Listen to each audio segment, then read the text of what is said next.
राधा स्वामी जी, प्रिय सत्संगी भाइयों और बहनों, क्या आपने कभी रात के गहरे सन्नाटे में कोई ऐसी मधुर ध्वनि महसूस की है जो बाहर से नहीं बल्कि भीतर से आती हुई प्रतीत होती हो?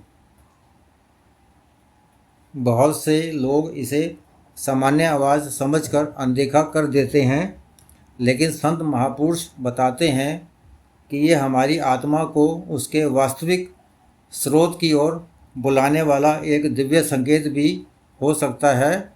आज हम बात करेंगे अनहद नाद के उस रहस्य की जिसके बारे में संतों ने सदियों से बताया है। सबसे पहले यह समझना आवश्यक है कि अनहद नाद कोई बाहरी संगीत नहीं है।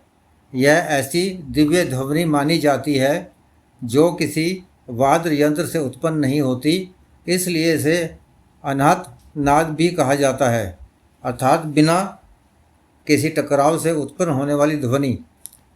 संत मत की परंपरा में कहा गया है कि यह ध्वनि प्रत्येक जीव के भीतर विद्यमान है। अंतर केवल इतना है कि हमारा मन बाहर की दुनिया में इतना व्यस्त रहता है कि हम भीतर की ओर ध्यान ही नहीं दे पाते। जब मन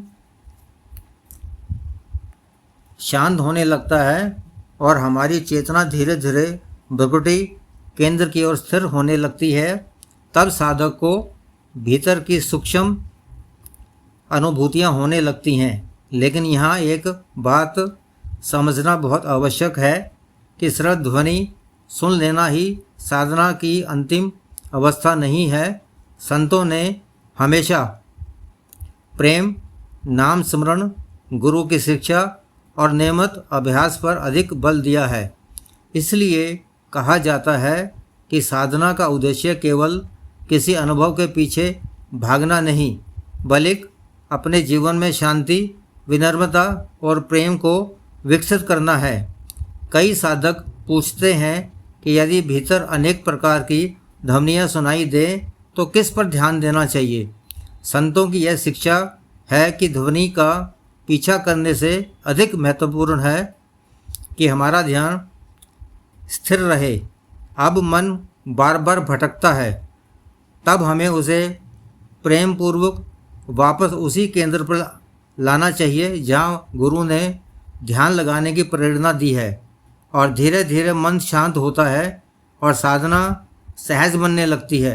यही कारण है कि नियमित अभ्यास को सबसे बड़ी कुंजी माना गया है। कोई भी व्यक्ति 1 या 2 दिन में गहरी अनुभूति की अपेक्षा नहीं कर सकता।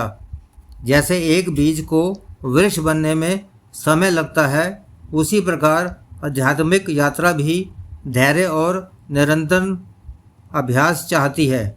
और जब साधक धैर्य के साथ आगे बढ़ता है, तब उसके भीतर करुणा, दया, क्षमा और प्रेम जैसे गुण अपने आप विकसित होने लगते हैं। यही गुण बताते हैं कि साधना सही दिशा में आगे बढ़ रही है।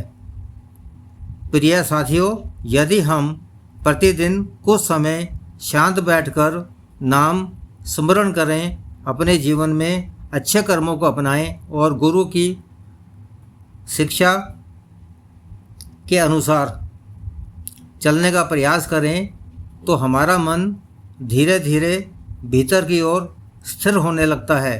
आध्यात्मिक यात्रा का वास्तविक उद्देश्य केवल किसी चमत्कार का अनुभव करना नहीं, बल्कि अपने जीवन को प्रेम, सेवा और सत्य से भर देना है। इसी संदेश के साथ मैं आपको सबसे निवेदन करता हूँ कि नियमित भजन सिमरन करते रहें, सकारात्मक जीवन जिएं और परमात्मा की कृपा पर विश्वास बनाए रखें। राधा स्वामी जी।